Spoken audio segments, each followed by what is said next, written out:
Okay, so welcome everyone. Thank you for being here today. This is Algebra Task Makeover with Desmos Activity Builder. So welcome to our friends who are watching this virtually. This will be is scheduled to drop, as the kids say, the first week of February. The NCTM virtual conference will take place. I think it's February 1st to 6th. I have it on my final slide, so I'll remind you at the end. But we also have an audience here. We are taping this, which ages me. We don't tape anything anymore, but we are recording this on Zoom on December 12th. And it's a nice day here in Pennsylvania, and hopefully everyone is staying safe, getting ready for the holiday season. My contact information is there on the screen. Twitter's the best way to get me, and feel free, those of you seeing this live, even if you're watching virtually, feel free to give a shout out of things that you enjoy or additional questions you have on Twitter. A lot of the things I talk about are on my blog, mathcoachblog.com. And we do have an activity code here today. The people who are live, we'll be going through the activity together. If you're watching virtually, feel free to go through the activity and follow along, and you have the benefit of being able to go backwards and forwards. This is Algebra Task Makeover, and this is a presentation. I think this is the 4th or 5th time I've done this now, and this might be the retirement party for the Algebra Task Makeover, unless there's a big clamor for it. The first time I did this session was with Jed Butler and Michael Fenton, I think in San Antonio for NCTM. And since then, it's taken on many forms. And my plan is that this will be the last time to offer it, unless people really say they want more, and that's always cool too. So let me know what you want to have happen here. So let's take a look at the activity builder and see what we have here so far. So we have a lot of people here participating. It's always great to see what's going on in the room in terms of where are we with Desmos Activity Builder. So we have a couple people who are would self-identify towards the caveman level. Welcome. I hope you find some value and some actionable moves that you can use for your classroom. And then we have some people who are closer to ninja-ness. And I always say that even with the ninjas, I hope that I have something, a small move in here that I hope I can share out and you can find some value in. And isn't that what's wonderful now about Desmos, is that we have all of this wonderful resources and a wonderful community of people all willing to help each other.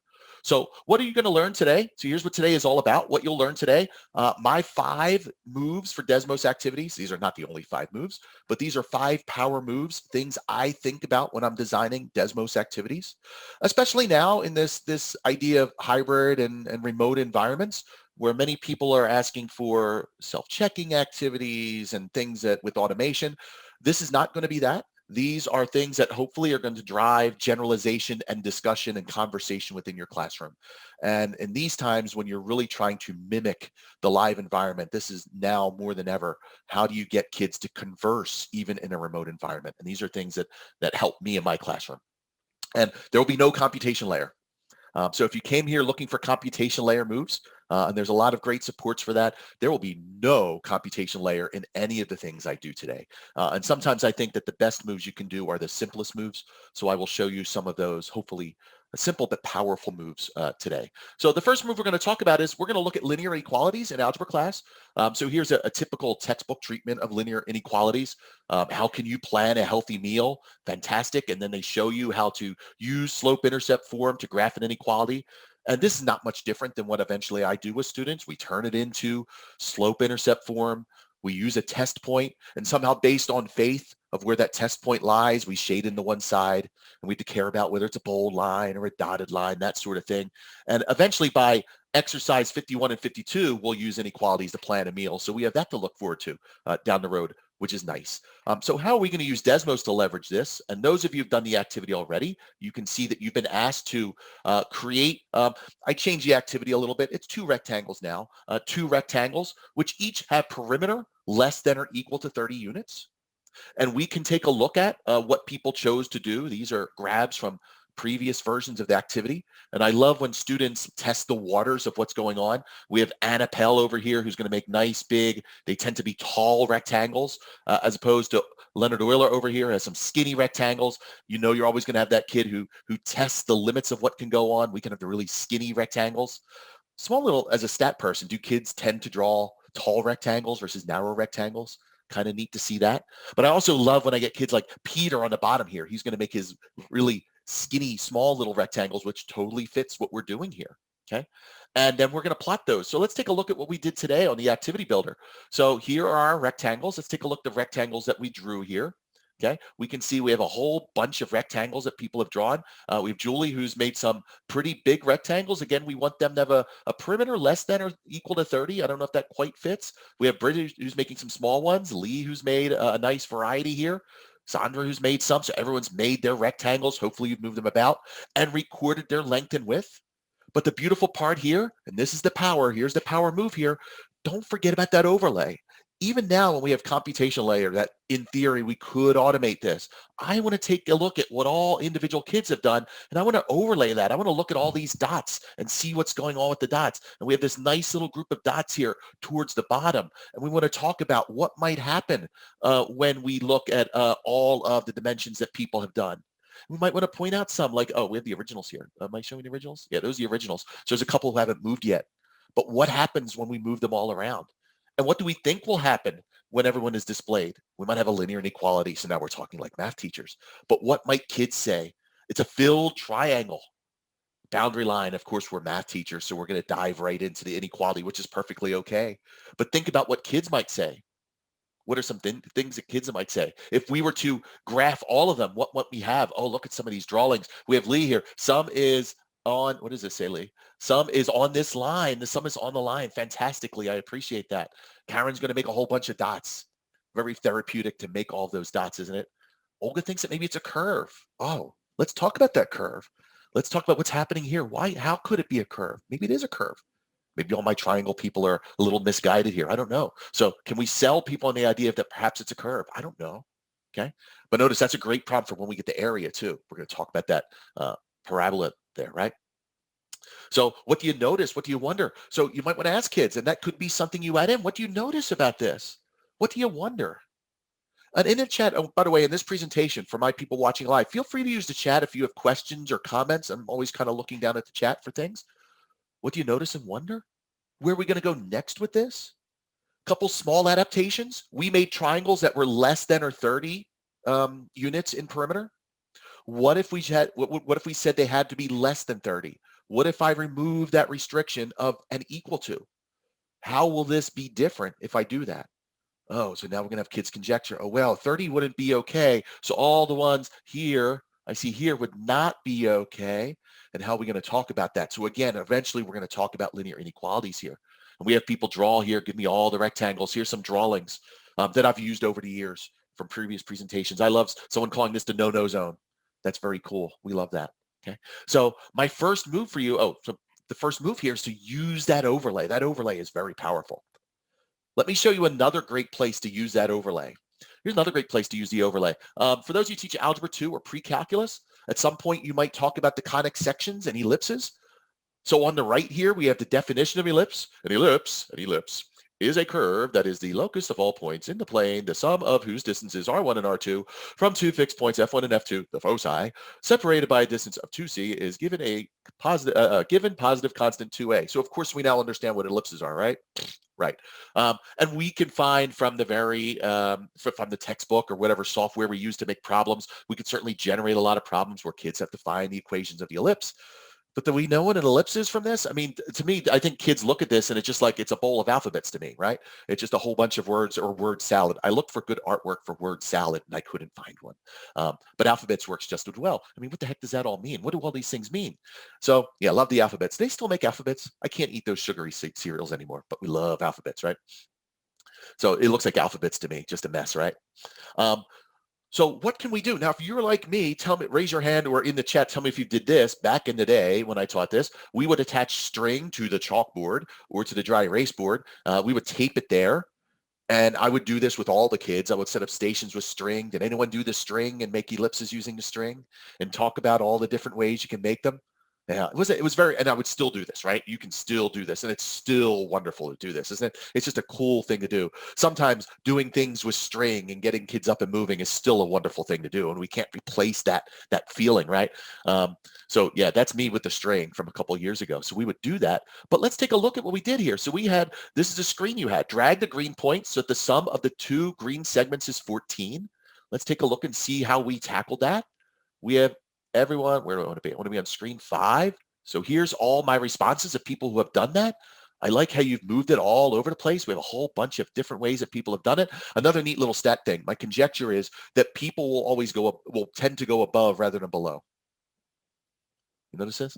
People tend to go above rather than below. So I would say about 2/3 of you went above and maybe about 1/3 went below. But what's going to happen when we overlay? Let's look at the power of the overlay here. What happens when we look at all of our dots? Oh, how cool is that? What are we getting here? Oh, we have all of the dots. So I just think that overlay in that we can show many different things is just a very powerful move here. And I will show you from my presentation here. Where do I want to be here? So we want to go over here. So the screen is a drag. So here's the individuals. And then we can see all of the dots. Okay. And if you have a small class, maybe you have to make 2 dots. So you drag 2 different points. You want a bunch of dots, right? We do the overlay, and eventually I can sneakily type in this equation. Maybe we can find this equation together and eventually put that on there. So I love the power of the overlay here. So the ellipses is really a cool one. But think about other ways you can use that overlay. It might be as simple as just taking a draggable point and telling kids, put the draggable point into place so that the sum of the x and the y is -6. Say that again. Take a draggable point. The sum of the x and the y is -6. That's all you need. And it can be just a one screen, right? We don't need fancy computational layer. We don't need Jay Chow. We need Jay Chow. Don't tell Jay Chow I said that. Jay Chow is the king of computational layer, by the way. We should get that trending on Twitter, by the way. No Jay Chow, remove Jay Chow. We always knew Jay Chow. So, but we don't need it for everything. We can think about the creative ways, simple moves to get these things done, right? Okay, so at this point, I'm going to release you guys to screen 6 and 7 if you want to start playing around with 6 and 7 as I talk about. So here's what an ellipse is. An ellipse is a curve, is the locus of all points. So now we can start to deconstruct. So what was going on here? Curve is the locus. What does the locus mean? Oh, the locus means all those points that do this. Fancy schmancy language for all of those points. The sum of whose distances R1 and R2. What were R1 and R2 here? Oh, it's those 2 little segments that come off. That's the R1 and R2. And they come from these fixed points. We call those the foci. And then you can move now you can move around, and maybe you do it a couple times. Maybe you move those foci in a little bit more or further out, and you change the distance. And we talk about different characteristics of the ellipse. So you could definitely take that screen and move it around. Okay. So my power move that I want to share with you first, my first power move is use that overlay. Let's use that overlay, right? Don't forget that the overlay is there. Okay. One of the first things I learned with Desmos Activity Builder is how do you learn to leverage that overlay? It's a very powerful thing to use. Okay. Any comments, questions there? I will pause. I know I talk kind of fast here. Thank you for the people who are talking about you could use this for circles as well. Okay. David said he's used overlay effectively when building the accumulation function in calc. So we can use it all the way up to calc. Okay. I'll pause for comments, questions. You can fight me as to whether or not we need Jay Chow or not. I'm going to get emails from Jay Chow now. Good for circles too. Jay Chow doesn't sleep, by the way, is the one thing you might want to know. It's always beautiful in Hawaii. Okay, so I have 5 moves, and that was number 1. Transformation of functions. Thank you, Sandra. Fantastic stuff. So here's our next one. So we want to cause math debates. One of the great things you can do with Desmos is just set up a one screen that causes math debates. If you haven't been to the Desmos teacher.desmos site with the new starter screens, one of the starter screens is just I agree or disagree. And the one you can talk about is a hot dog is a sandwich, but you can certainly talk about mathematical things too. We want to try to get kids thinking and arguing about things that are going on. So I've given you two simple prompts here, and I know I didn't give you guys that are doing it a ton of time here, but let's look at screen 6 here. Screen 6 is, let's see what it looks like here. We have a continuous function. Part of a continuous function is shown here. Is it possible for this function to have exactly 2 intercepts? So I want students to think about the possibilities. Can this function have 2 x-intercepts? I might have to talk about what continuous means. And it has to be a function, meaning it must pass the vertical line test. Can we make it continuous? Aiden says it is possible. Julie says it isn't possible. By the way, those are my niece and nephew. They often get into my Desmos presentations, which is funny because my nephew is currently in pre-calc, and he was in his class, and the teacher used a Desmos activity, and his name and Julie were in it, and he thought, oh, that's a coincidence. No, it's not. It's because I wrote it and your teacher used it. So Aiden and Julie, take a side, explain your thinking. That idea of just taking a side. Think of something that's somewhat nebulous, that there might be. It's this great time for always, sometimes, never to bring those in. Take a side. Let's see what you guys thought about this one. What did we think about this screen? Is possible. Now, we are, of course, math teachers here, so we all know it's possible. We hope kids will come up with things that's possible. You take 8 inside. Oh, and now, see, this is why I use pause a lot, because someone just did something very shady. Did you guys notice what happened? So it said 20 people take 8 inside and 2 people take Julie's side. The second I showed this bar, immediately someone has moved to the other side. That's what kids will do too. That's why I use pause oftentimes in these debate ones. I saw what you did there, whoever that was. You're very naughty for doing that. But notice what we have here. Tracy, thank you for the little, I don't know if it's a smiley face or we have plus minus. Oh, we have 1, 2. Oh, they're numbers.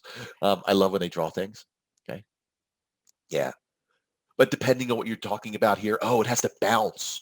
Is there any way to do it without bouncing? Maybe that's the next question. All right, we've established it has to bounce. Is there any way to do it without bouncing? I don't know. Is there any way to do it without bouncing? How do we know? Now we're getting to the idea of proving the idea that, well, one of the factors then must be squared. If we want to write this cubic, we must have x minus 1, then x plus 2 squared. It has to be squared. How does that work? So now we have this idea, and it all comes from the debate that we had as a class, right? Okay. The next one's more geometry, but I thought I'd bring it in here because it's great to just have kids draw their thinking. Is it possible for a quadrilateral to have exactly 2 right angles? What does that have to look like? We have like nice little trapezoids. Lee is making us a kite here, nice little kite with 2 right angles. Fantastic. It can be. Okay. Fantastic. So just thinking those always, sometimes, never situations. It doesn't have to be many screens. It might be the first screen you use in a day becomes your always, sometimes, never screen. And you just use that and try to think about what am I doing next and how is this going to change the debate of what I do? Because I really want to leverage the student language. I want to see what students say and think about what they say and what they do. Really like that one. Thanks for participating with that one. As you're doing that one, I'm going to share the move. You can look at the next screen. So you guys get to preview screen 8. So we'll go to screen 8 as we go back to the presentation here. So this was a very quick move. So my power move so far is use that overlay and cause debate. Questions that cause debate. Whose side are you on with things? Okay. This next one I will tell you I just did with my Algebra 1 class. And to be honest, this is one that I do strictly as a Desmos calculator, but you could import it into Activity Builder. So this one is not exclusive an Activity Builder move, but I thought people would find value in it. It is something I've just done with Algebra 1. This one, own your algebra. So in my Algebra 1 class, just like most Algebra 1 classes, we're interested in, we take 2 points, we want to find the equation of the line. So you have 2 points, and because we have to make kids do things, we want to express the equation in standard form. Okay, the things we make kids do, and we can discuss the value of having kids do that down the road, but this is a traditional worksheet we have them do.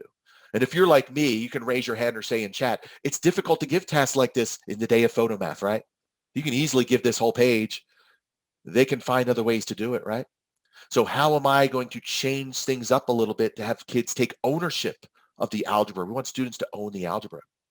So this is a task, again, this is a task I did as a calculator move, but all I've done is I've embedded it into a graphing calculator, and I'll explain what I mean by that. So here is what it looks like from a student perspective. We're going to plan our trip. So I took a world map, and I've put it here in the background. It is ghosted a little bit. It's a little, I've given a little less opacity. We can see the map, but it's not all over the place. Okay. So I have the map. So the first thing we did this together, plot a point where we live. We live near Philadelphia, and because I didn't want things to get too crazy, I think we decided that we lived at, I think I let them get away with negative 9.5, 9.5, comma 4, maybe it was 3. Yeah, I didn't want a whole lot of decimals here, so I let them get away with 3 or 4. I forget which one's better. I'm not going to, I think actually 4 was slightly better, but there it is. But then here's the part. Plot 3 points at places you would like to visit. So every student, plot 3 points at places where you would like to visit. Why is that sentence so hard to say? There's a couple P's in there. Makes it difficult to say. And this was fantastic. Just having a conversation about where did students want to go? And it gave me, especially in this remote environment where honestly, I do not know my students as well as in other years. Getting those personal connections is kind of tough. This really started like a 20-minute just chat about, oh, why do you want to go there? What's interesting there? And the kids really opened up about places, about their own culture, about things that they had going on in their lives, or just at dreams and aspirations. That was fantastic.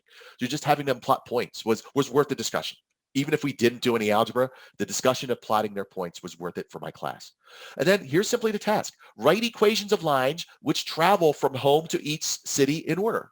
So all they had to do is go from home to place 1, boink, go from place 1 to place 2, boink, go from place 2 to place 3, boink, go from place 3 to home, boink, and they had to restrict the domains, which for some kids was a struggle, but we're restricting domains. We're talking about domain restrictions. Okay. Lily, remind me at the end. I will share the Desmos activity. Yeah, this activity is pretty cool. Yeah, this is kind of neat. I will share this one, and I will share the Desmos graphing calculator link as well if you bug me, because again, this is one I just did on the calculator, and I had kids submit it by sending me a link. But you can easily do it on Desmos Activity Builder if it's easy for you to see all the kids work at once, because my students use the calculator all the time. I do see another question in the chat. I'm not ignoring it. I'm going to come back to it right at the end of this one. So let me show you some of the things that kids did. So I don't want to stop screen sharing. Okay, Zoom likes to put its little toolbar up there. All right, stop that, Zoom. I want to go here. There we go. So let's take a look at some things that kids did here. So they're going to own their algebra. All the students are owning their algebra. So instead of a quiz on find the equation of line between the points, this was their quiz. They just had to tell me what was going on here. Pick a point where you live. We did all this. We're going to connect our trip. So here's our quiz. I'm going to mute someone there. Karen, I'm going to mute you there, okay? Own your algebra. So here's one student where they went. They decided to go from somewhere in Russia. They wanted to go to China, Australia, back home. Perfect. Fantastic. Another one here. This student wanted to go from India to Brazil to Canada. Fantastic. Yeah, they know if it's right. And honestly, for me as a teacher, not that you want to make grading easy for everything, but honestly, they connected all the dots. They've restricted domains, and I was very lenient about restricting domains. Okay? I'm not going to stress over the fact that, okay, it's off by just a touch here. I'm okay. I'm fine. Again, especially this is my 9th grade, College Prep Algebra 1. The goal is to just understand how to find the equation of lines and different ways of doing it. And the kids had different approaches. And then I have one more here. This is one more who wanted to go to Egypt and China and Australia and back. And just an example of their work. So they found the equations and restricted the domain on each one. This person labeled all the points. It was fantastic. Okay. I did see a point. So let me talk about what this move was, and then I'm going to look in the chat for the other question I saw there. So we have so far the power of the overlay, cause debate, own your algebra. I saw the question from Karen. Are you having good participation with Zoom meetings and Desmos activities? Most of my students are not attending. Most are working asynchronously. So just as I'm not going to go too far on the tangent on here, we have a remote schedule, and the students that's their attendance. So I would say I'm having the same attendance as I would on a normal day. So that is not an issue. I respect if it's an issue where you are right now, but I do have students. My class is fairly normal time-wise, but I do want to address the idea of asynchronous.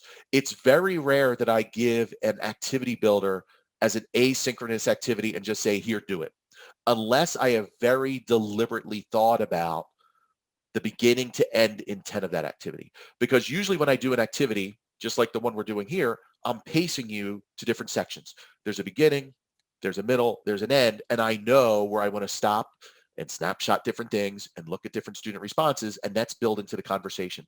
And if you do it asynchronously, it's tougher to do that, right? So I very rarely just give an activity asynchronously. I find when I give one asynchronously, the conversation, which is the heart and soul of what's going on in these activities, is just not as faithful as I would like it to be. Okay, that's just me. Does anyone else have any comments along that? We are through 3 of the things here. We can pause for comments, questions, anything else that people have discovered in this remote environment to help each other out. Feel free to put it into the chat. This is a cool activity. I will definitely share links. After we finish the recording, I'll share a bunch of links. And if you're watching this from NCTM, it will be in the speaker notes. Okay. Yeah, breakout rooms. I don't use breakout rooms with activity builders all that much. Okay. Yeah. I do know I have some AP stat people in here. I use the activity builders often to have students type responses and write responses. Okay. 2 points this week. Yeah. The person who just said it's going to transform their lesson. Yeah. This was my quiz. So I can be traditional at times. We'd give the quiz where it's find the equation of line and there's 2 points listed there. That was their quiz.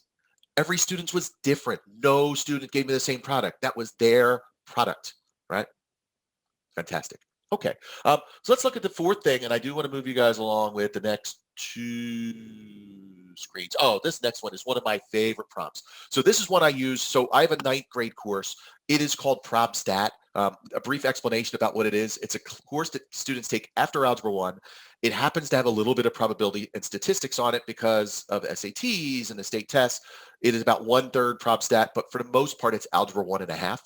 And the short version being that we do rational expressions within this. This is the end of the courses. We do rational expressions. So the idea here is that we're going to access what students know. So I know when we do rational expressions, we're going to add, subtract, multiply, divide rational expressions.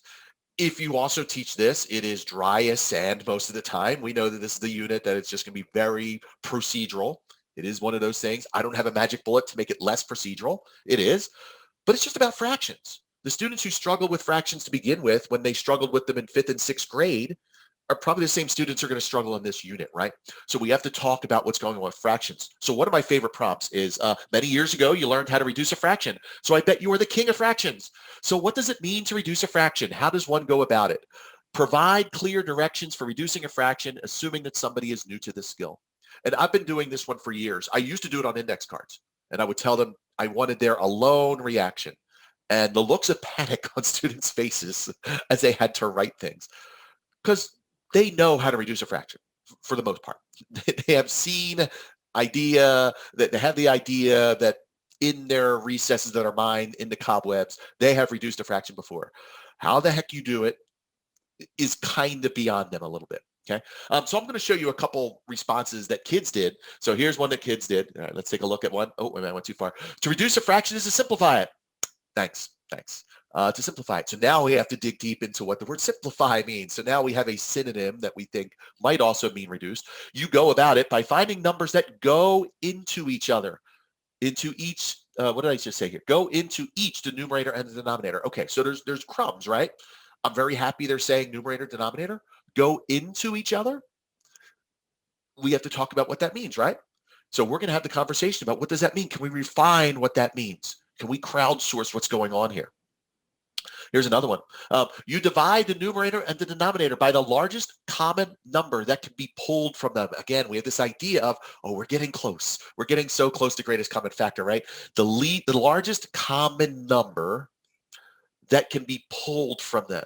So devil's advocate, what I might put on my board is I might put the number 520 on the board and the number 620 on the board. And I'll say, I guess that 20 is the number you're talking about because 20 can be pulled from them, right? Because the number 20 exists in both. Or maybe a better example is 520 and 203. They both have a 20 that can be pulled from them, right? Oh, that's not what you mean. So what do you mean? So let's talk about what we mean here. Here's one more. This person got closer to it. Find the GCF of the numerator and denominator, but I'll take it, right? The GCF, but we don't know what the GCF is yet, right? Then divide the numerator and denominator. This person thinks denominator. Denominator, I didn't notice that till just now. They think the denominator is the top. Cool. They divide the denominator by the GCF and then the denominator to get your reduced fraction. Oh, PS, on the slide, people. If the number is big, divide the numbers by smaller common factors until there are no more factors, which is a common thing. What kids will say, if you keep dividing and you can't do it anymore, that's done. It's reduced. The one I didn't put here, you will get about 1/3 of your class who will do it by example. They will say, for example, 4 12ths, you can divide them both by 4 and you get 1/3. Well, that's great. Proof by a single example, right? But this is what kids will do. So we're going to start talking about these, and we're just going to look these. We're going to find interesting responses, hopefully snapshot them. If you don't know the snapshot feature, it's great for taking students' responses. This could be something that you give as homework the night before and then talk about the next day.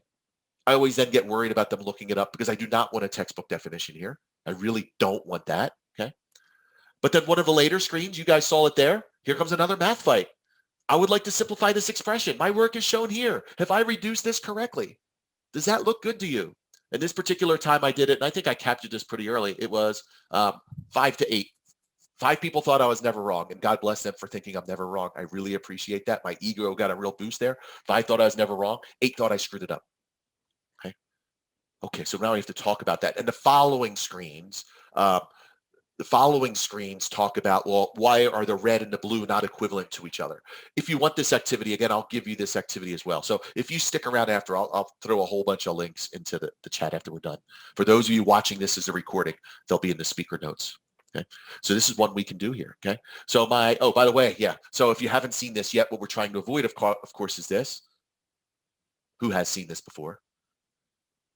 I'm never quite sure how I feel about this one because I like kittens. Yeah, there it is. Don't want to kill those kittens off. Kids love it. Yeah, there's similar ones for square roots. It's a little, yeah, on the edge there, right? So this power move right here. So we're done 4 power moves. 4 power moves. Use that overlay. Cause debate. Own your algebra.